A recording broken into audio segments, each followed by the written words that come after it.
De Running City et dans ce projet, donc on s'est voilà, on s'est parlé, on a un petit peu débriefé. Au-delà de la technologie que Olivier propose, moi, ce qui m'a plu, c'est vraiment que ça colle complètement au contexte. Donc, on avait tous bien compris qu'il y avait de plus en plus de coureurs dans les rues, que les gens étaient avides de se tenir en bonne santé, que c'était une pratique qui montait. Le Covid a accéléré ce processus avec une découverte ou une redécouverte de l'environnement proche du domicile. Donc, et à cela, j'ajouterais que nous autres, nous les institutionnels, on essaye aussi de s'intéresser aux Alsaciens parce qu'on a bien vu que c'est par eux que la reprise reprend. Donc voilà, ça me paraissait judicieux de vous présenter Running City. Au-delà de leur aspect technologique, c'est vraiment la logique de leur projet voilà, où j'ai trouvé qu'il y avait un intérêt. Donc voilà, je passe la main à Olivier avec grand plaisir. J'arrête mon partage. Hop. Et Olivier, c'est à vous. Ok, super. Écoutez, bonjour à tous. Euh, donc, je suis Olivier Lebleu. Je suis en effet le cofondateur de Mile Positioning Solutions, qui est le nom de la société, mais qui est surtout connu pour son application phare qui s'appelle Run in City. On lance une autre application sur la même technologie destinée spécifiquement aux hôpitaux et en fait à faire l'exercice dans les hôpitaux. Alors, c'est une application qui est pas du tout dans le contexte actuel, puisqu'on l'avait réfléchi avant, et notre premier client voulait se lancer avant le Covid, mais malheureusement, le Covid a fait que on ne peut pas déployer cette application pour les hôpitaux, mais ce n'est que partie remise. Donc, ce que je vais faire, c'est partager mon écran. Ah non, vous voyez déjà, pardon. Et donc, on va lancer la présentation. Alors, ce que je veux faire, c'est vous présenter aujourd'hui donc Running City, et puis voir un peu les enjeux pour vous, vos citoyens, etc. Alors, comme on le disait à l'instant, il y a en effet énormément de gens qui courent. Aujourd'hui, il y a 400 millions de personnes qui courent dans le monde. En fait, c'est simple, si tous ces coureurs étaient dans le même pays, ça serait le troisième pays le plus peuplé dans le monde, donc bien plus que les États-Unis et la France réunis.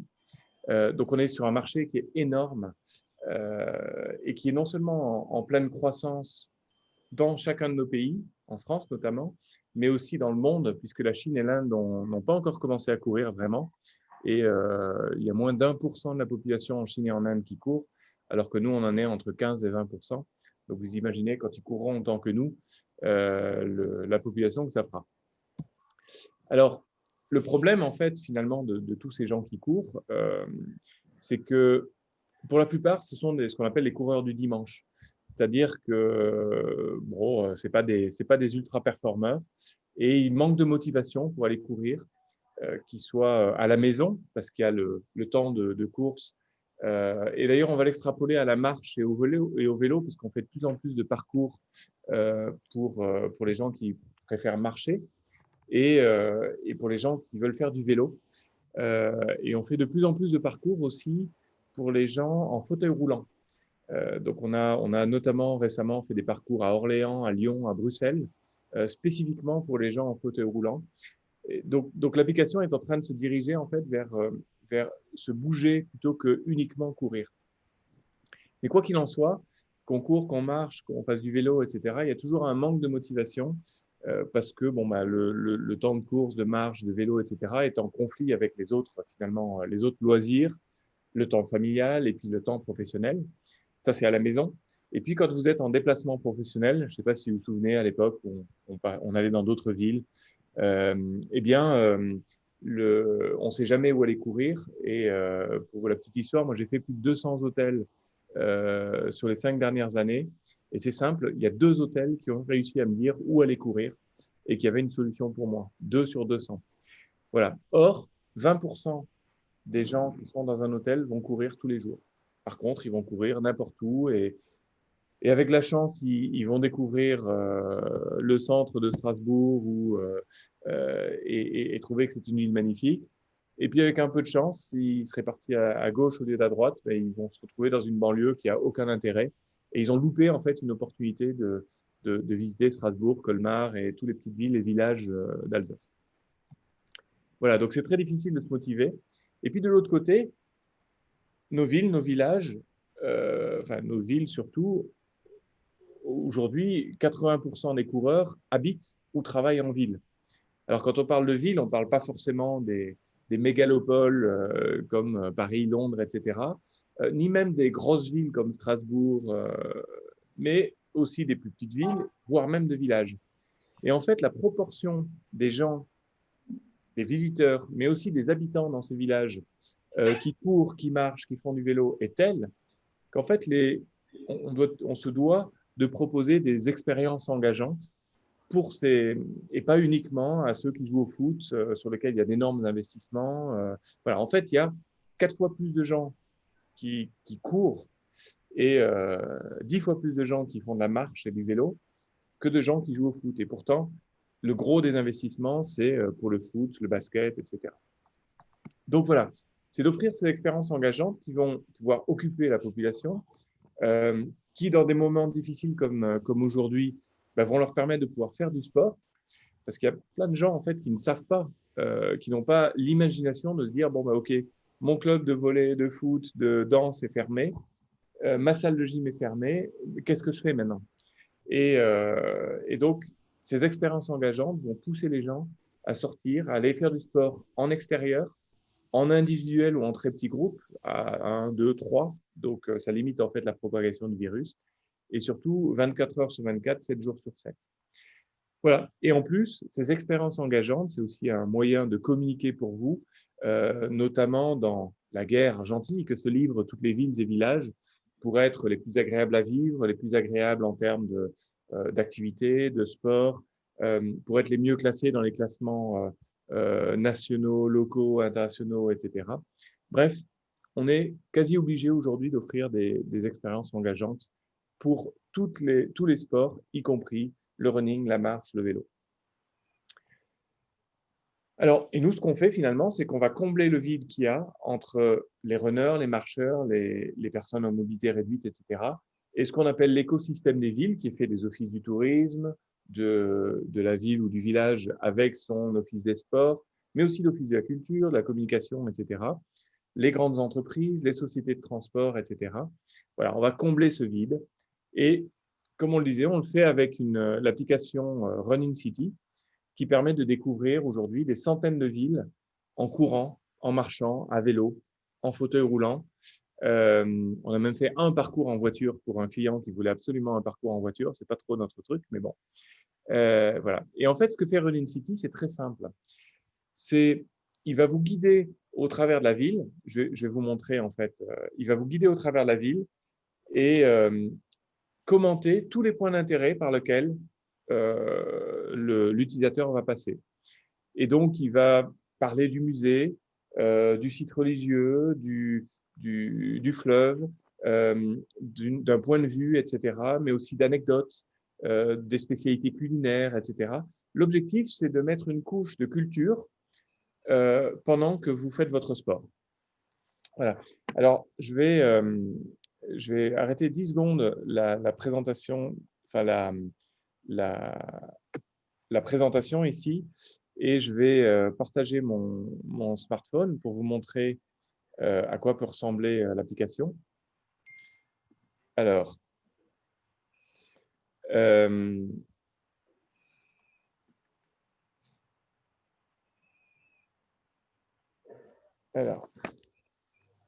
est-ce qu'il y a des questions peut-être, le temps que je lance juste l'application? Non? Allez, donc du coup, l'application, la voilà. Donc, Running City, qui vous présente dans un premier lieu en fait tous les parcours qui sont les plus proches de chez vous. Donc, nous, on est basé dans la banlieue de Lyon, à Champagne-au-Mont-d'Or. Et donc, vous voyez en fait tous les parcours qui sont proches de nous, qui permettent à un voyageur qui est dans son canapé aux États-Unis de se dire, tiens, moi, je vais en Alsace l'été prochain. Qu'est-ce qu'il y a comme ville en Alsace? Et donc, par exemple, de chercher, alors on va chercher Strasbourg, par exemple. et donc d'aller voir en fait les parcours qui sont disponibles à Strasbourg. Donc aujourd'hui, par exemple, on a fait trois parcours tests en fait à Strasbourg. Et donc vous voyez en fait les différents parcours proposés avec, si on clique sur l'un, donc en haut de l'écran, vous voyez en fait la qualité de l'air et les allergies qui s'affichent spécifiquement sur ce parcours, qui est calculé en temps réel pour ce parcours et qui donc pour les personnes fragiles va leur donner en fait une notion de sécurité pour aller courir. Et donc là, c'est un parcours qui s'appelle les Essentiels de Strasbourg, que vous allez pouvoir voir en fait tous les points d'intérêt ici que je liste. Et puis, vous allez pouvoir, par exemple, regarder par avance en fait les points d'intérêt que vous allez voir. Mais sinon, quand vous allez courir, marcher ou faire du vélo dans Strasbourg et que vous passez devant le musée historique, en fait, l'application va vous lire le petit descriptif du musée historique, du vaisseau, etc., qui est écrit ici. Donc, vous n'avez rien à faire en fait manuellement. Tout se fait automatiquement dès que vous passez dès que vous êtes géolocalisé devant le lieu remarquable. Et donc, l'application va vraiment vous guider en vous disant tournez à droite dans cette rue, tournez à gauche dans cette rue, etc. Donc, on vous prend par la main et on vous guide. C'est un vrai guide touristique. Alors, l'avantage, c'est qu'on n'est pas du tout concurrent des guides touristiques et autres, guides papier, etc. Parce qu'on a la possibilité, alors il n'y en a pas sur Strasbourg, mais on a la possibilité, par exemple, je vais vous montrer sur Amsterdam, on a la possibilité de promouvoir aussi un certain nombre de bons plans au niveau de la ville. Donc là, par exemple, on promeut un guide de running local à Amsterdam qui va faire le même boulot que l'appli, mais physiquement avec vous, qui va courir et qui va vous parler du musée, du pont, de la cathédrale, etc., etc. Et puis, on fait la promotion aussi des événements, enfin du peu d'événements aujourd'hui qui ont lieu encore. Donc, un marathon et un school run dans la banlieue d'Amsterdam. Euh, et là, c'est aussi un des points qu'on peut faire, c'est donc de recréer virtuellement les courses que vous avez ou que vous aviez auparavant, qui étaient des courses physiques. On va les recréer pour que les gens les courent quand même, mais pour qu'ils ne se retrouvent pas parmi 5000 personnes à courir, mais qu'ils puissent faire sur une tranche d'une semaine ou deux, par exemple, la même course, le même 10 km ou 20 km, avec le même parcours, mais on va les guider et ils seront peut-être seuls à le faire à ce moment-là. Et puis, il y a 10 autres personnes qui vont le faire une heure plus tard, etc. Et on vient, par exemple, de signer avec les villes de Genève et de Lausanne pour deux grosses courses pour lesquelles ils voulaient continuer à animer, en fait, la course pendant cette période de pandémie. Voilà. Et donc, un des intérêts justement finalement de ce guide touristique, c'est qu'il est disponible en 7 langues, donc français, anglais, allemand, italien, espagnol, portugais, néerlandais, et donc va convenir à tous les touristes locaux de proximité en fait que vous allez pouvoir attirer en Alsace et dans chacun de vos villes et villages pour vraiment leur raconter en fait tous ces sites, ces histoires remarquables que vous avez dans leur langue. Voilà. Alors, c'est multimédia aussi, c'est-à-dire que là, je vous ai uniquement montré des points d'intérêt qui étaient textuels et vocaux, mais on peut aussi mettre une image, une vidéo, etc. sur les points d'intérêt. Alors là, par exemple, à Lyon, j'en ai pas, mais je sais qu'à Paris, on a des parcours sur lesquels il y a des points d'intérêt. Donc voilà pour la description de l'application. Alors, je vais revenir sur le partage de ma présentation cette fois-ci.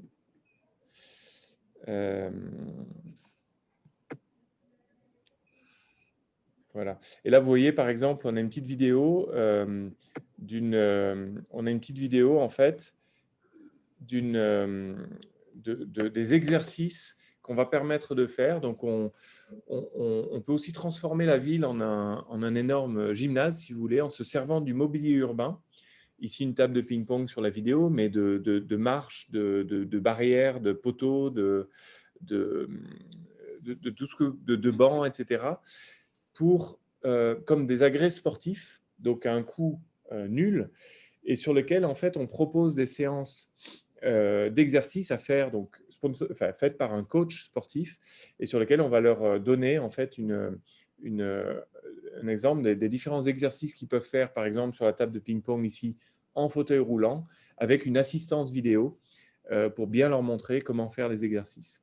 De la même manière, on a la possibilité d'associer une playlist d'artistes locaux, etc., pour vraiment faire finalement découvrir toute la culture locale, qui ne sont pas que les monuments, mais aussi des anecdotes, les faire passer par les magasins ou les restaurants qui proposent les spécialités locales, etc., etc. Voilà. Donc finalement, notre mission, c'est de donner aux utilisateurs une raison de bouger. C'est d'autant plus important en période de pandémie que ça améliore en fait la santé, mais aussi tout simplement le bien-être, la productivité, la créativité des gens. Une raison de se bouger finalement en redécouvrant son territoire. Mais en fait, tous les gens ne sont pas motivés de la même manière. Donc, il y en a qui sont motivés par le divertissement, c'est tout l'aspect touristique qu'on va apporter. Il y en a d'autres qui sont motivés par un challenge. C'est quelqu'un qui fait d'habitude 5 km, qui va aujourd'hui courir un parcours de 8 km parce qu'on le divertit et que ça passe beaucoup plus vite.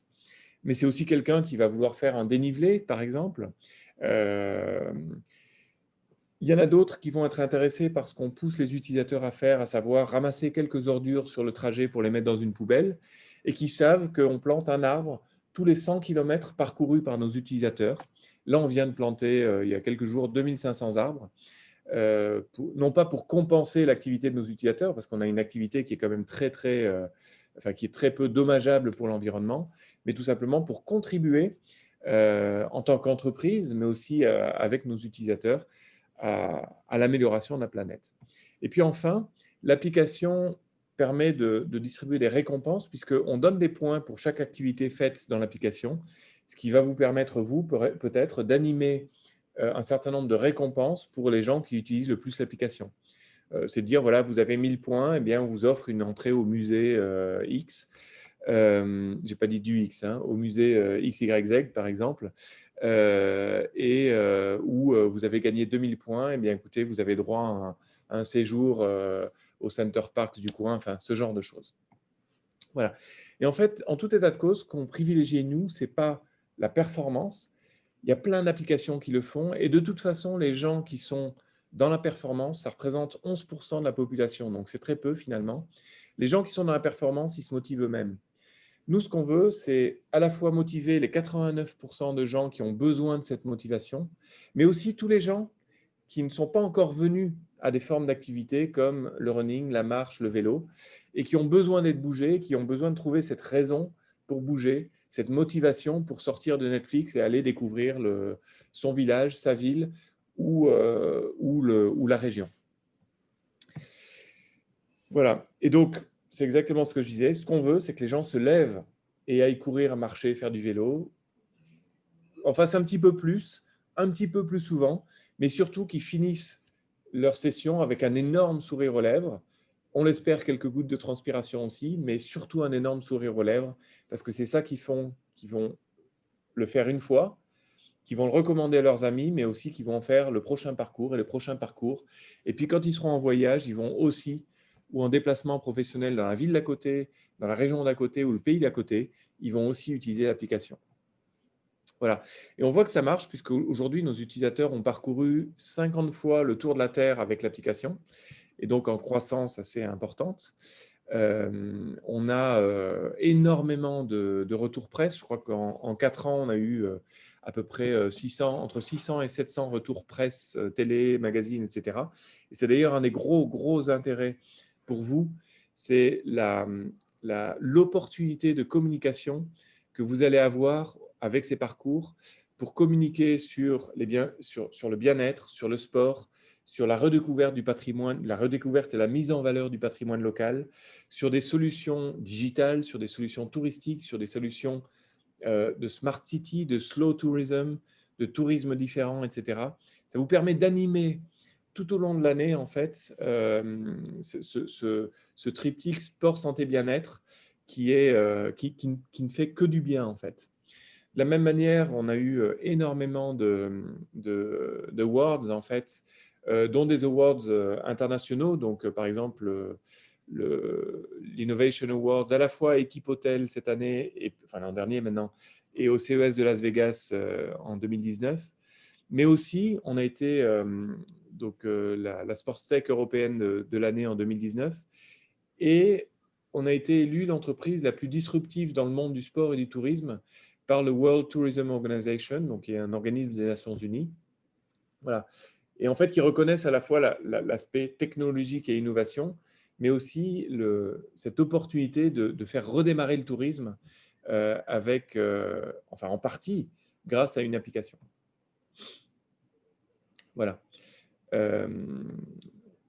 Et donc, notre business model, il est assez simple. Hein. Donc, l'application est gratuite pour les utilisateurs, pour vos utilisateurs.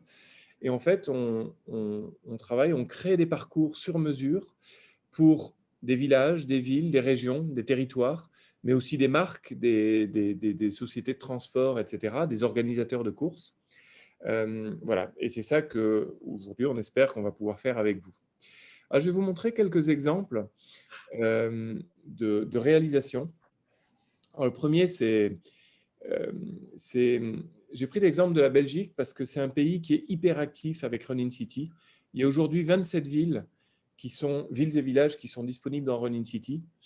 Et ils ont fait le même constat que toutes les villes en France, c'est-à-dire que les habitants ne se bougent pas assez, qu'il y a une concurrence touristique et business qui est à la fois locale et internationale, surtout dans des petits pays comme la Belgique ou à l'échelle d'une région ou d'un département comme l'Alsace. Et ils sont arrivés à un point où il y a une auto-émulation maintenant entre les différentes villes et où finalement ils sont en train de vraiment proposer cette expérience au niveau du pays et de chacune des régions. Alors, pour vous donner un ordre d'idée, la ville de Bruxelles, donc Bruxelles capitale comme ils l'appellent, parce que Bruxelles est une région aussi en Belgique, hein, c'est une des 3 régions belges fédérales. En fait, ils ont voté un plan running pour faire de Bruxelles une des capitales européennes du running. Alors, ça peut donner des idées à Strasbourg, parce que c'est une des autres capitales européennes, parce qu'ils ont un terrain qui est parfait pour le running. Ils ont de l'urbain, ils ont aussi beaucoup de dénivelé, ils ont des forêts qui rentrent dans la ville, mais qui sont tout autour de la ville. Et donc, ils veulent se positionner vraiment comme une destination running pour les habitants, mais aussi pour les visiteurs, pour les congrès, etc., en proposant des parcours. Et aujourd'hui, il y a 30 parcours dans Bruxelles qui sont là pour faire découvrir Bruxelles, pour que les gens s'entraînent, pour que les gens se mettent au running de manière sécurisée.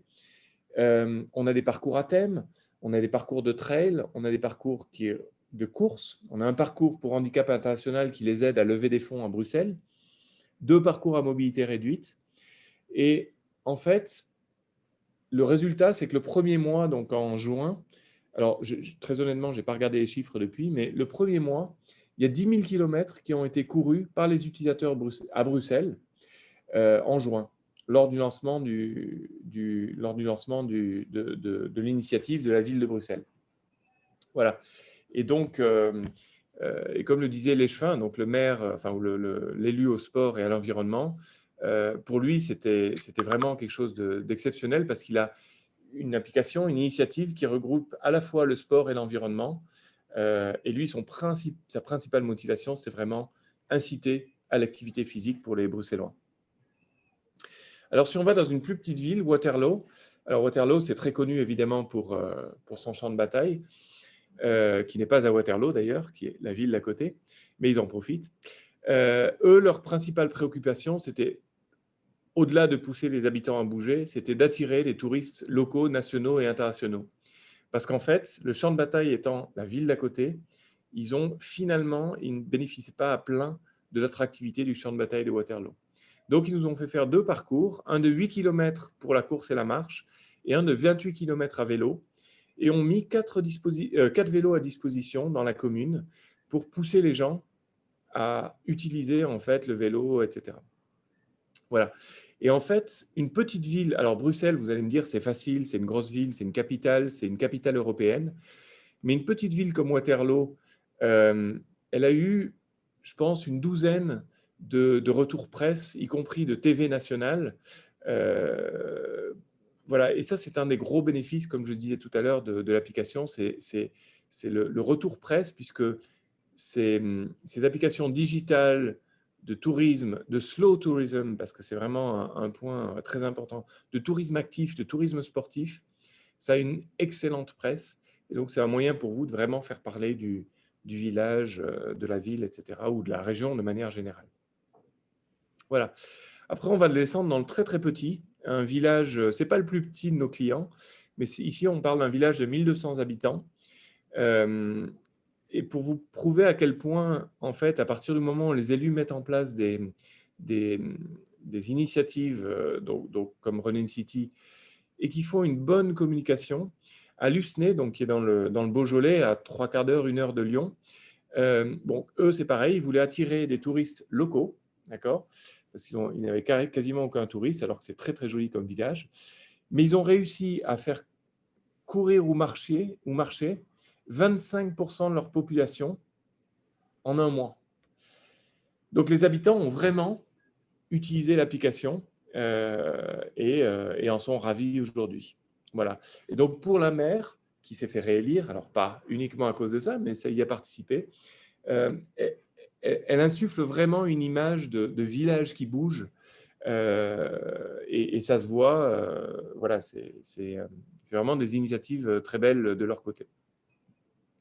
Voilà. Et donc, pour en finir, en fait, ah non, parce que je vais vous expliquer comment se passe un projet juste après.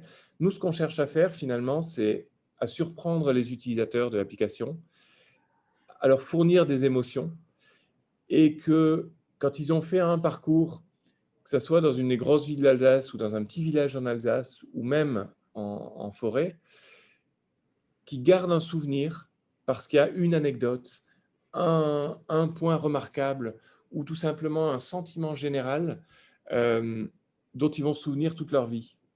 Et moi, j'ai comme ça couru, j'ai eu la chance, évidemment, par mon travail, d'aller courir à Hong Kong, à Tel Aviv, à Munich, etc. Alors, et en Alsace plusieurs fois, mais dans ma vie antérieure, sans application cette fois-ci. Mais c'est vrai qu'on a des images qui restent. Et j'ai des images de la baie de Hong Kong, de la plage à Tel Aviv, etc., qui me resteront, mais à vie. Voilà. Et donc, c'est ce qu'on essaye de faire, en fait, avec cette application. Alors, un projet Run in City, comment ça se passe? Eh bien, on va travailler ensemble pour mettre en valeur votre territoire. Peut-être reprendre les contenus que vous avez dans LEI, le site Data Tourisme, de manière à ne pas avoir à refaire, réécrire, enfin réinventer la roue. Et on va travailler ces contenus. On a une équipe tourisme ici qui s'occupe de ça, qui va travailler ces contenus pour le mettre dans le format Run in City, donc un format court d'à peu près 30 secondes sur chaque point d'intérêt, cohérent, traduit en 7 langues. Et grosso modo, en fait, le process va prendre à peu près 4 semaines. Donc, on va vous livrer en fait 1, 3, 9, 12 parcours selon ce que vous voulez faire, sous 4 semaines, avec des validations de votre côté. Vous pouvez vous impliquer dans la création du parcours ou vous pouvez, comme certains, nous laisser tout faire en se disant, bah, tiens, l'équipe a fait 1300 parcours dans 51 pays dans le monde. On sait ce que font les gens, ce qu'utilisent les gens, ce que veulent les gens, etc. Mais on est ravis quand vous vous impliquez aussi dans le projet parce que vous avez une connaissance hyper fine, en fait, hyper fine évidemment du territoire. Voilà. Donc, pour vous donner un ordre d'idée, pour la création de 3 parcours, mais aussi la maintenance de ces 3 parcours, on est sur un budget de 4 200 € hors taxes par an. Et on vous livre à la fois un guide de communication, mais on va aussi communiquer avec vous pour promouvoir en fait la destination auprès des à peu près 300 000 utilisateurs actifs dans l'application, qui sont aujourd'hui à 52-53% français, encore 12-13% belges, et puis le reste, on a à peu près plusieurs pays, logiquement, comme l'Angleterre, l'Allemagne, la Hollande, l'Italie, l'Espagne à 4-5% chacun. Et les États-Unis, Canada aussi à 4-5%. Voilà. Et puis après, on a des utilisateurs un peu partout dans le monde. Mais voilà. Donc voilà grosso modo en fait ce que je voulais vous présenter. Et maintenant, je vais vous laisser la parole parce que je suis sûr que vous avez, enfin, j'espère que vous avez des questions. Mais n'oubliez pas de débrancher, enfin, de rebrancher votre micro avant de poser des questions.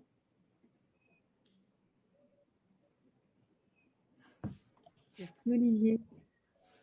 Je vous en prie. Si vous avez voilà, des questions, c'est le moment. C'était possible par le chat, mais j'ai oublié de le dire. Ah oui. Alors, je vois que oui, Mais, il y a trois... Ah non, c'est juste des bonjours, ce qui est très bien aussi, mais...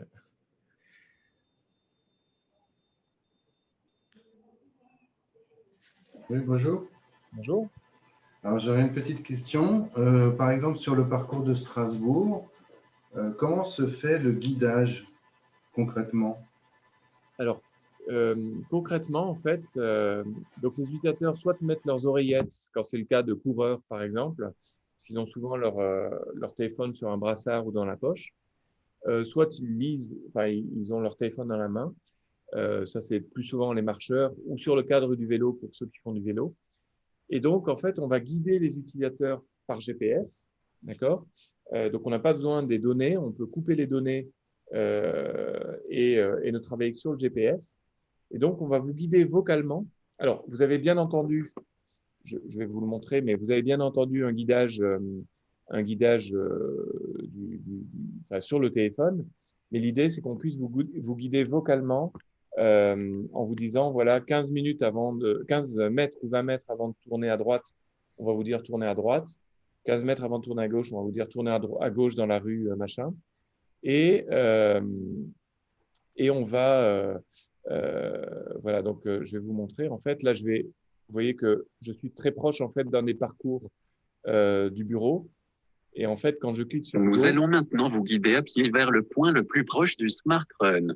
voilà. Et donc, on va nous guider. Alors là, je suis dans mon bâtiment, mais on va nous guider grosso modo sur ce parcours. Et puis, le point le plus court, en fait, on va me dire, voilà, vous êtes arrivé sur le parcours. Et on va continuer à me guider ici. Et quand j'arrive euh, ici au niveau d'un mur. Alors, nous, près du bureau, on n'a absolument aucun point d'intérêt.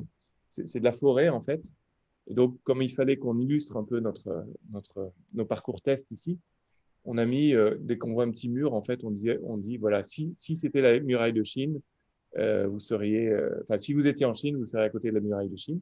Et vous voyez, par exemple, ici, quand on arrive à cet endroit, il y a un banc et on propose un exercice à faire sur un banc, donc assisté par vidéo. D'accord? En fonction du degré d'expertise, en fait, sur les exercices. Donc, c'est un guidage qui peut être à la fois vocal ou tel qu'on le voit sur mon écran, en fait, comme vous l'avez dans votre voiture, sur l'écran du téléphone. D'accord. Et comment vous répertoriez le mobilier urbain? Félicitations, vous avez fini votre Smart Run. N'hésitez pas à nous donner votre avis. Alors, comment on répertorie les points d'intérêt? Oui, c'est ça, oui. Oui.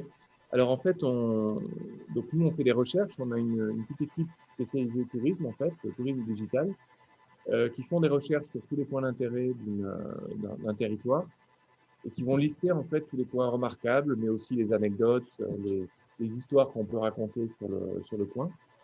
Et, euh, et on va écrire un petit texte, vous voyez, qui ressemble à... j'ai pris un exercice, mais un petit texte à peu près de 30 secondes, par exemple, sur le point remarquable. Évidemment, si vous avez du contenu, comme vos bases de données ou un guide conférencier qui veut simplifier dans le truc, on peut évidemment travailler avec vous. C'est ce qu'on fait le plus souvent d'ailleurs dans les trois quarts des projets. Notre client, donc la ville, l'office du tourisme, etc., nous suggère aussi des points d'intérêt. Donc, ce qu'on fait généralement, c'est qu'on va revenir avec une liste de 15, 20, 30, 50 points d'intérêt dans votre région. Et puis, vous pouvez compléter avec tout ce qu'on n'a pas repéré, nous, au niveau des points remarquables. D'accord. Voilà. Et on a des technologies, en fait, qui nous permettent ici de le faire de Lyon, ici, sans avoir à nous déplacer. Alors, Strasbourg, ça irait, c'est pas trop loin. Enfin, Strasbourg, l'Alsace de manière générale. Mais, mais par contre, quand il faut aller faire un parcours je sais pas, à New York ou au Kazakhstan, qui est une de nos dernières opportunités, bon, ben, c'est un peu plus compliqué, surtout en ces temps difficiles. D'accord, merci. Sur le chat, il y a des questions relatives à l'utilisation des casques par rapport à ce type d'utilisateur. Oui. Est-ce qu'on a le droit d'utiliser des casques à vélo? Est-ce qu'on a le droit d'utiliser des casques quand on est à pied ou qu'on court? Oui, alors quand on est à pied et qu'on court, oui, on a le droit d'utiliser des casques. Par contre, à vélo, c'est interdit. En effet, c'est passible de 135 € d'amende. Les seuls casques qui sont autorisés à vélo, ce sont les casques extra-auriculaires, donc osseux, hein. Mais quand même, ça, c'est parce que le législateur n'était pas au courant de l'existence de ces casques, mais ça devrait être interdit sous peu si ça se diffuse un peu trop. Par contre, à vélo, vous pouvez mettre en fait le téléphone sur le cadre de votre vélo et, en fait utiliser le haut-parleur du smartphone. Ok. Il y avait une autre question sur l'utilisation. Est-ce qu'il y a des parcours qui sont adaptés aux familles? Alors oui, en effet, on a une douzaine de typologies de parcours. Il y a des parcours, alors on peut, vous avez vu que, alors je reprends mon exemple ici, par exemple, bon, je prends les parcours du coin ici. Ici, on a plusieurs parcours. On peut très bien faire des parcours qui sont vraiment adaptés à un runner, à un marcheur, à un vélo, etc. On peut faire des parcours inclusifs. Et puis, on peut faire des parcours qui sont spécifiquement destinés, par exemple, aux enfants, avec un narratif qui va être adapté aux enfants. C'est-à-dire que on va parler à des enfants et donc faire la visite de Colmar pour les enfants avec un vocabulaire. Donc les enfants vont peut-être avoir leur téléphone sur lequel ils écoutent l'histoire pour les enfants.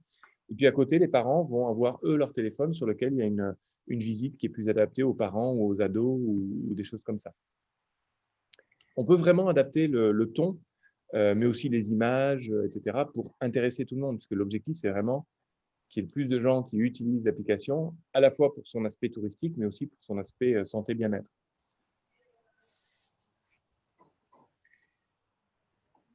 Est-ce que vous avez d'autres questions? Oui, j'aurais une question.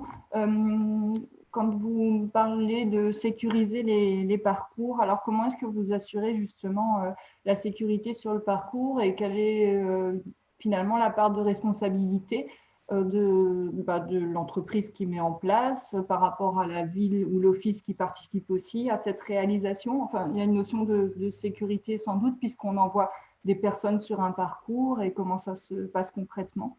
Alors évidemment, je vais commencer par répondre par l'aspect légal d'abord. Évidemment, comme toutes les applications, et comme vous devrez le faire aussi, vous devez vous dégager évidemment de toute responsabilité. Mais ça, c'est prévu en fait dans les conditions générales d'utilisation de l'application. C'est-à-dire que l'utilisateur reste en charge de ne pas traverser, de faire attention quand il traverse, etc., etc. Et de respecter le code de la route, de la ville, du pays, etc. Par contre, là où nous, on a un impact sur la sécurité, c'est à plusieurs niveaux. Le premier, c'est la sécurité physique des gens. C'est-à-dire, d'une part, de les envoyer dans des coins où on sait qu'ils ne vont pas se faire trucider à chaque coin de rue, premièrement. Ensuite, sur des voies, on essaie de les faire passer sur des voies qui ne sont pas trop passantes. Et quand on a le choix entre, je vais exagérer, mais la 2x4 voies et la petite rue à sens unique, il est évident qu'on essaie de passer plutôt dans la rue à sens unique. D'une part parce que c'est plus intéressant, mais surtout parce que c'est aussi plus sécurisé. Et puis d'essayer de les faire passer sur les passages piétons. Voilà. Alors, pour les PMR, il y a une autre notion qui va être évidemment de prendre en compte le handicap et le passage sur les bateaux, sur des endroits où il n'y a pas trop de pentes, etc., qui est à la limite entre la sécurité, évidemment, mais aussi le confort d'utilisation. Donc, sécurité physique, voilà, on en a parlé, mais il y a aussi la sécurité, on disait tout à l'heure, d'avertir les gens en cas de pollution trop importante ou de risque d'allergènes. Par exemple, je ne vous en ai pas parlé dans le détail, mais quand on va sur une ville, par exemple, vous allez avoir en haut de l'écran, vous allez voir le calcul de la qualité de l'air et des allergènes qui se met en route. Bon, la qualité de l'air ici, elle est très bonne pour l'instant, mais peut-être qu'à 16 heures, elle sera mauvaise, hein. Et les allergènes, ici, j'ai rempli que j'étais allergique à tout. Alors, heureusement pour moi, ce n'est pas le cas. Mais par exemple, apparemment, il y a pas mal de graminées sur ce parcours pour l'instant.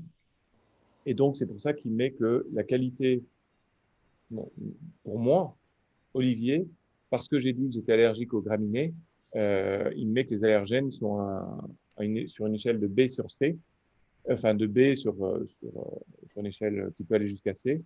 Et hier, par exemple, c'était C. C'est-à-dire que les allergies, donc quelqu'un qui a de l'asthme, qui a des allergènes fortes, des allergies fortes, etc., en fait, on va le sécuriser comme ça aussi. Voilà.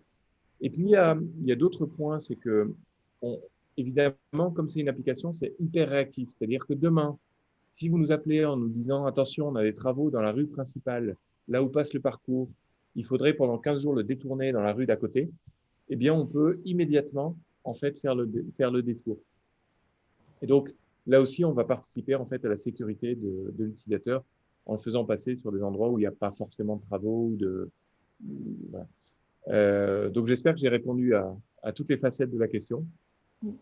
Et j'imagine quelqu'un qui court, en fait, enfin, moi je ne cours pas du tout, par exemple, donc je serais un bon élément pour tester et voir si la motivation pourrait venir grâce à votre appli. Non, parce que moi j'imagine quelqu'un qui court, pas forcément intéressé, si intéressé par ce qu'il voit en passant, mais pas forcément par encore l'histoire en plus, parce que quand on court, c'est aussi un petit peu pour se vider la tête et en même temps avoir des belles images. Là, je suis tout à fait d'accord avec la baie d'Along, etc., d'avoir des vues en tête. Mais après, le côté un petit peu parcours historique, c'est vrai que ça me fait plus penser à un guidage ou effectivement à faire à pied, où vraiment on est conscient qu'on va aller pouvoir s'arrêter, observer, parce que quand on court, on passe finalement. Enfin, oui. Je vois tout à fait ce que je voulais dire. Et en effet, bon, c'est pour ça que nous, on fait aussi attention à ce que l'utilisateur n'en ait pas plein la tête quand il sort.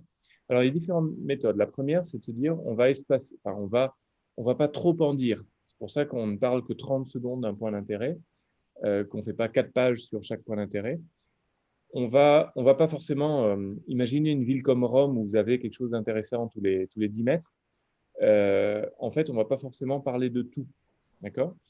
Ensuite, on va aussi faire, par exemple, des parcours qui sont, là je vous montre sur Amsterdam, on a des parcours, alors vous voyez un petit tag bleu en bas à gauche, là, on a des parcours d'entraînement, on a des parcours, et donc on peut choisir différents thèmes, donc des parcours touristiques, des parcours thématiques, des parcours challenge qui là auront, alors pas Amsterdam, mais généralement du dénivelé, et puis des parcours d'entraînement. Et en fait, les parcours d'entraînement, ce sont des parcours qui sont… Alors, vous voyez, par exemple, il n'y a pas de point d'intérêt, ou il n'y a pas forcément de point d'intérêt. C'est des parcours qui seront vraiment là pour guider les utilisateurs vers les endroits sympas pour aller courir, pour éviter le ras-le-bol de « je cours toujours autour du même parc ».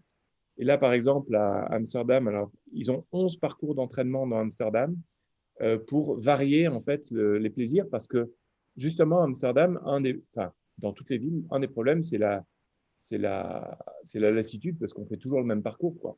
Et il y a plein de gens, mais c'est impressionnant, qui n'ont pas l'idée d'aller parcourir ailleurs. C'est assez impressionnant. Et donc là, on les aide pour leur trouver des parcours qui sont à la fois sécurisés, sains et idéaux pour courir. Vous voyez, celui-là, il est idéal parce qu'en fait, on va faire 4 virages. Donc, si vous voulez vraiment vous entraîner en tant qu'expert, c'est vraiment top. Voilà. Et enfin, dernier point, oui, ben après, c'est la multiplicité des parcours qui font que on va en avoir pour tous les goûts. Voilà. Est-ce que votre appli, par exemple, pour un parcours touristique qui intègre des informations, pourrait éventuellement être utilisée juste en parcours, voilà, sans finalement désactivant l'audio, par exemple? Ah oui, tout à fait. Ben, il suffit de désactiver l'audio. Alors, soit de couper carrément le son, évidemment, soit de désactiver l'audio. Donc, oui, tout à fait. Tout à fait, on a la possibilité de désactiver l'audio, en fait. Après, j'imagine que dans les contenus qu'on peut créer, il y a des choses peut-être à imaginer avec de la musique, sur une jolie voix façon FIP qui t'explique un petit peu voilà, ce que tu traverses sans forcément rentrer dans des détails lourd, avec beaucoup de dates. Exactement. On peut en effet, alors là, vous l'avez peut-être entendu, en fait, c'est le téléphone qui lit, enfin, c'est le synthétiseur du téléphone, en fait, qui lit les descriptions. Mais on peut très bien aussi avoir un acteur. Alors, ce qui peut être sympa, notamment pour les touristes, mais aussi pour les locaux, c'est finalement d'avoir un acteur local, quelqu'un de connu, par exemple, qui soit vous parle enfin, qui fait la visite touristique, soit qui va vous pousser euh, parce que c'est un athlète qui va vous donner des conseils de course, par exemple. Donc ça peut être sympa. Et puis, ça peut être un moyen aussi de faire découvrir l'accent local. Euh, donc, voilà, des touristes qui ne connaissent pas forcément l'accent alsacien, ou même de présenter des expressions, du patois, enfin, ce genre de choses, quoi. Là, on nous a demandé, par exemple, des parcours en provençal, à Mandelieu-de-la-Poule, je crois, ou Miramas, je ne sais plus. Mais ils nous ont demandé des parcours en provençal. Et à Marseille, ils nous ont demandé des parcours en arabe. Donc voilà, vous imaginez tout ce qu'on peut faire. Et Merci. vous disiez vouloir un petit peu multiplier vos cibles, c'est-à-dire pas uniquement ce qui est course à pied, mais aussi plutôt promeneur, enfin que le but était de faire bouger. Est-ce que du coup, le nom de votre appli n'est pas un petit peu, comment dire, ciblé running? Parce que moi, par exemple, au début, je me suis dit, bon, parce que personnellement, ça me parle pas, mais vous voyez ce que je veux dire? Je Oui, trouve tout à que du fait. coup, c'est un Alors, peu orienté, mais c'est sans doute voulu. Mais tout à fait. Alors, tout à fait. C'est vrai qu'on vient du running parce que l'idée, c'était vraiment de fournir une solution à ces 20% de gens qui ne savent jamais où aller courir quand ils sont en déplacement. Mais on évolue. Alors, premièrement, parce qu'on est une start-up. Et puis, deuxièmement, parce que vous l'avez remarqué aussi, les conditions évoluent. Et puis, les demandes du client évoluent. En fait, il se trouve que euh, en anglais, le running city, ça peut aussi vouloir dire une ville qui bouge. Et donc, vous voyez, des villes comme Nancy, où il y a pas mal de villes en Belgique, ont vraiment fait des parcours touristiques euh, qui promeuvent vraiment une population générale en se disant, mais il ne faut pas forcément courir. Si vous courez, c'est peut-être encore mieux parce que c'est un exercice qui est encore meilleur que la marche, mais il n'y a pas besoin. Et donc peut-être qu'un jour l'application va évoluer comment dire, vers un nom plus neutre. Voilà, et on est en train de préparer de toute façon une application purement touristique. Euh, mais vous voyez le, l'avantage, ou plutôt le désavantage d'une application purement touristique, c'est qu'en fait, elle se noie parmi des dizaines et des dizaines d'applications qui n'ont pas notre avancée technologique, mais qui sont touristiques et qui n'apportent pas forcément en fait tout ce qu'on apporte en termes d'expérience. Et le running, c'est un moyen aussi de prendre un angle pour votre office du tourisme, votre ville, etc., qui est complètement différent. Et je ne sais pas si vous l'avez remarqué, mais nous, on dit voilà en courant et entre guillemets en marchant. Et c'est marrant comme ça a beaucoup plus d'impact de le faire comme ça que de dire, voilà, on a une application touristique. Alors, on a fait des applications Je vous touristiques. confirme, hein, parce que Oui, des sociétés qui ont de la géolocalisation avec, on peut charger n'importe quel contenu dessus, on en a, enfin, voilà, on en reçoit. Enfin, moi, j'en oui. reçois régulièrement et c'est bien d'avoir un angle choisi avec Oui. une cible En fait, et la technologie qui va avec, quoi. c'est ça. Pour votre communication, je pense qu'elle est beaucoup plus puissante en utilisant un Running City, en disant, vous voyez, il y a l'angle sport, santé, bien-être, en plus de l'aspect touristique. Euh, alors, après, il y a une autre solution aussi qui peut être réfléchie à l'échelle de l'Alsace, hein, c'est de se dire, on l'a fait, des euh, des applications, par exemple. Donc, vous voyez, par exemple, ici, on prépare une application qui est purement touristique, avec des flâneries urbaines. Voilà, donc c'est le même principe. Euh, Simplement, ici, c'est une voie d'acteur, en fait, L'hôtel du Bouclier d'Or est un charmant hôtel 4 étoiles installé dans un bâtiment du XVIe siècle. Voilà. Donc là, c'est une voie d'acteur, en fait, qui décrit, donc vous avez vu les images, etc. On peut naviguer, mais voilà, et vous voyez, on peut le faire en trottinette, etc. On a fait des applications aussi pour Air France, pour les hôtels Thalassa, par exemple. Donc, ce qu'on appelle des applications en marque blanche et qui permettent, alors ici, c'est… Ah oui. Donc, vous voyez, avec des destinations là de voyage, hein, alors sauf le siège, d'accord, évidemment, mais vous voyez, où au Touquet, on fait la promotion donc, des hôtels du Touquet avec des parcours. Et là, on a des parcours qui ne sont pas seulement des parcours de running, mais purement touristiques pour certains, etc. On l'a fait pour des villes alors Lyon, c'est très activité, mais pour Poitiers, par exemple, où voilà. Donc là, c'est vraiment clairement visiter Poitiers autrement, avec des parcours, vous voyez, l'essentiel en 1 heure, les insolites. Et là, on n'a pas du tout de notion sportive, en fait, mais on garde cette technologie. Donc, vous voyez la ressemblance, en fait, on garde cette technologie de guidage qui est vraiment notre gros point différenciant, quoi. D'accord. Nous on est venu vraiment avec cette approche plus running ou marche. Maintenant, si quelqu'un a besoin d'une application plus touristique, vous savez faire Ouais, aussi. exactement. Le temps défile, donc c'est pour ça que je me permets d'intervenir. Est-ce qu'il y a une dernière question? J'avais une question. Je voulais simplement savoir par rapport au circuit, est-ce que c'est nous qui vous faisons remonter des propositions de circuit, vous venez les tester sur place, ou est-ce que c'est vous qui déterminez le circuit en fait? Comment ça se passe sur le montage, le choix du circuit? C'est une bonne question, en fait, ça peut aller dans les deux sens. C'est-à-dire que vous pouvez nous dire, voilà, on a fait ces 3 ou ces 10 circuits, hop, on veut maintenant les rentrer dans l'application, c'est souvent le cas. Ou alors, vous nous laissez vraiment carte blanche et on vous propose des expériences en fait en fonction de votre objectif. Est-ce que c'est les coureurs, les marcheurs, les cyclistes? Est-ce que c'est purement touristique? Est-ce que c'est pour mettre les gens en running ou pas? Enfin bon, bref. Vous nous donnez l'objectif et puis nous, avec notre expérience, on a fait aujourd'hui 220 villes dans le monde. On a toutes les stats. Vous aurez aussi les stats liées à vos parcours. Mais euh, voilà, donc ça peut aller dans les deux sens et on peut se retrouver au milieu en collaborant vraiment sur quelque chose qui va rendre enfin, vos utilisateurs heureux, quoi.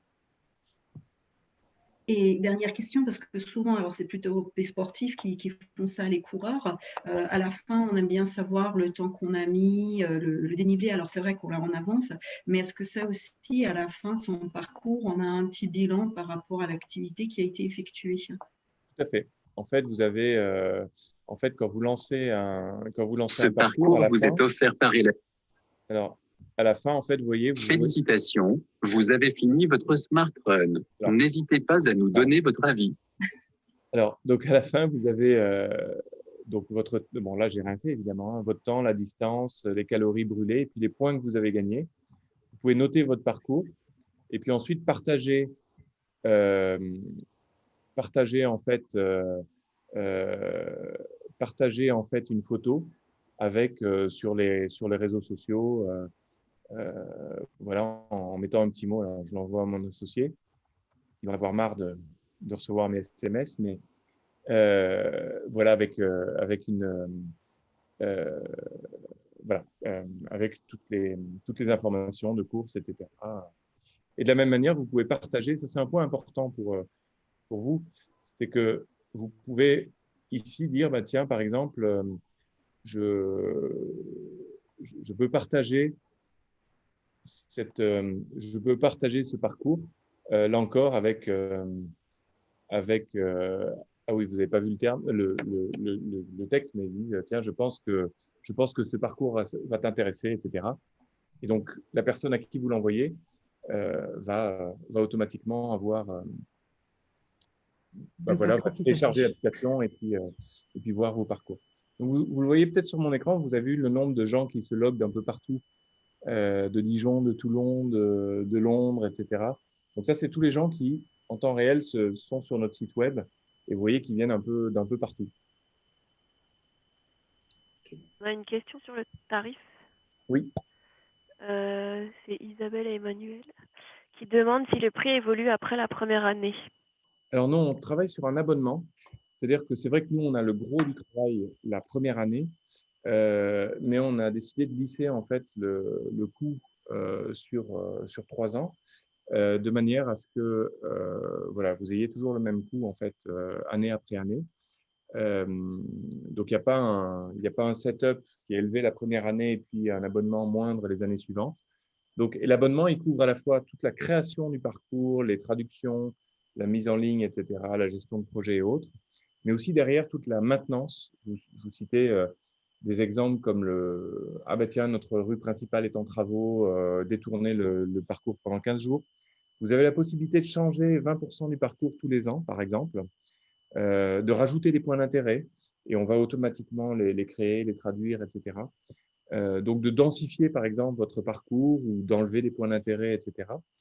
Et puis, bien entendu, nous, on s'occupe de toute la gestion des bases de données. On a des coûts liés à la qualité de l'air, etc. Mais tout ça, c'est compris dans l'abonnement. Et ça comprend combien de parcours maximum, en fait, le prix? Alors, il n'y a pas de parcours maximum. À Paris, on a 60 parcours, mais généralement, hein, on fait des packs de 3, 9, 18 parcours. Donc, typiquement, vous voyez, Orléans, par exemple, on pris 18 parcours.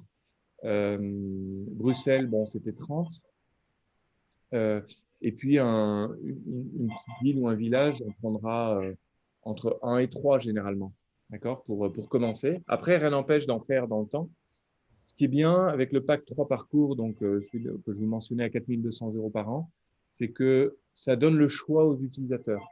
Ce qu'on recommande, c'est toujours de faire un parcours de 5-6 km, un parcours de 8-10 km, et puis peut-être un parcours de 15-20 soit pour les bons marcheurs, les bons coureurs, ou les gens qui veulent faire un parcours à vélo. Voilà. Et on recommande en fait à peu près ces 3 distances parce que ça couvre vraiment tous les usages. Course, marche, vélo. Voilà. Mais après, on peut faire vraiment ce qu'on veut, quoi. Et ce que vous voulez surtout.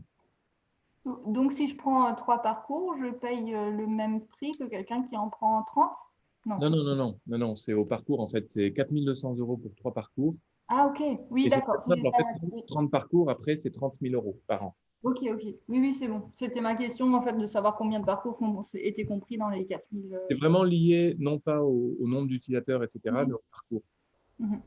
Ok, merci. Olivier, c'est bien hors taxe le prix? Oui, tout à fait hors taxe.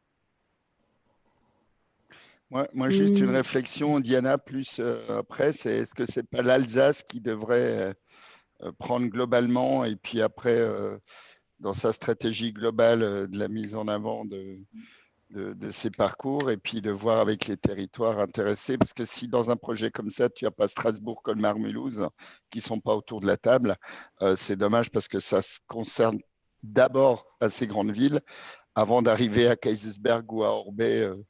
Alors, Strasbourg voilà, et je Mulhouse. vois Olivier qui opine du chef, mais voilà, on est d'abord, c'est écrit dans le titre, hein, Run City. Strasbourg, j'ai essayé, oui, alors Strasbourg, je crois que vous êtes en négociation avec eux, enfin en tout cas en pourparlers. Et Mulhouse aurait dû être là ce matin, mais il y a un intérêt de ces 2 villes. Colmar, j'irai les harponner encore Non, mais sur le sujet. c'est plus, Olivier, est-ce que vous avez déjà eu des business plans? C'est une destination qui vous demande et puis après, on définit globalement sur l'Alsace, tous les territoires ne vont pas être intéressés, mais ça peut être l'ADT qui a une enveloppe globale. Et si moi, Vallée de Kaysersberg, ça m'intéresse, je dis à l'ADT, bah ouais, je veux bien 1 ou 2 parcours pour être dedans. Et puis, on paye une partie à l'ADT, mais c'est vous qui êtes le seul client, c'est l'ADT, quoi. En fait, ça a du sens. Après, bon, ça, c'est la politique de l'ADT, mais ça a du sens. C'est ça, si on parle d'Alsace. Voilà, c'est pour faire de l'Alsace, en fait, une destination, un peu comme Bruxelles, finalement, veut se positionner comme une capitale du running, c'est de faire de l'Alsace. Et en plus, l'Alsace a un territoire fabuleux. Enfin, moi, je connais un petit peu, et c'est vrai qu'aller courir dans les vignes, c'est vallonné. il y a de l'urbain, etc. Ça, on peut faire vraiment quelque chose, un peu comme la Belgique finalement. Alors la Belgique ne le fait pas au niveau national ni même fédéral, hein, mais au final, la Belgique en fait arrive à se positionner comme une terre. Et là, on le voit aujourd'hui. J'ai regardé la semaine dernière en fait. Aujourd'hui, on a plus de coureurs en Belgique qu'en France. Enfin, la semaine dernière, on avait plus de coureurs en Belgique qu'en France. Donc, ce qui est assez marrant quand même, vu la taille du pays. Mais par contre, ça fait du sens. Et alors, ce qu'on peut imaginer, hein, je le lance comme ça, mais après, c'est la décision de l'ADT, mais c'est de dire, en effet, c'est de positionner l'Alsace, de faire, et puis de le réfléchir comme une stratégie globale avec peut-être, moi, ce que j'imagine, c'est peut-être un tour des vignobles à vélo. Voilà, donc ça peut être une grosse route, par exemple. Ça peut être aussi, ça peut être réfléchi en se disant, bah, tiens, vous voulez faire du trail en Alsace, vous voulez faire de la marche urbaine en Alsace. On a comme client la Fédération française de randonnée, qui a commencé avec 4 parcours à Paris pour vraiment développer, par exemple, son activité de marche urbaine, hein, pour attirer des nouveaux, parce que la difficulté qu'a la Fédération française de randonnée, c'est l'âge de leur clientèle. Et en fait, pour descendre en âge, c'est 63 ans. Donc, pour descendre en âge, en fait, ils veulent attirer, par exemple, des gens, des familles, comme vous disiez tout à l'heure, à découvrir leur ville par la marche. Et donc, il y a une stratégie, enfin, on pourrait imaginer une stratégie pour l'Alsace. Il y a même des pays, je vous citais le Kazakhstan tout à l'heure, mais le Kazakhstan, on l'imagine au niveau du pays, alors. Voilà, et ils veulent se positionner comme une… Alors, ce n'est pas encore fait avec le Kazakhstan, et puis il y a un petit problème de température au Kazakhstan, mais pour l'été en tout cas, ça serait possible. Donc, oui. Et puis, on peut imaginer, par exemple, alors, ce n'est pas normalement ce qu'on fait, mais on pourrait l'imaginer, c'est de se dire, plutôt que d'avoir 3 parcours ici, 3 parcours ici, 3 parcours ici, finalement 3 fois à 4 200 €, c'est de prendre un pack de parcours, de 30 parcours, par exemple, pour l'Alsace. Enfin, je dis 30, exactement ça. Et de faire bénéficier tout le monde, enfin, de faire une commande groupée, grosso modo. Hein. Ouais, c'est ça. C'était un peu l'idée. Et puis, d'avoir cette politique. Vous avez parlé de vélo, hein, vous nous donnez encore des billes. Il y a une vraie volonté de l'ADT de booster le vélo, donc ça peut rentrer clairement dans leur développement. Puis, on a une nouvelle collectivité européenne d'Alsace. Je suis sûr que ça va leur plaire, ces nouveaux trucs. Bon, ça, je vous laisse en discuter entre vous, parce que ce n'est pas à moi. Oui. Non. Puis, on reviendra vers vous.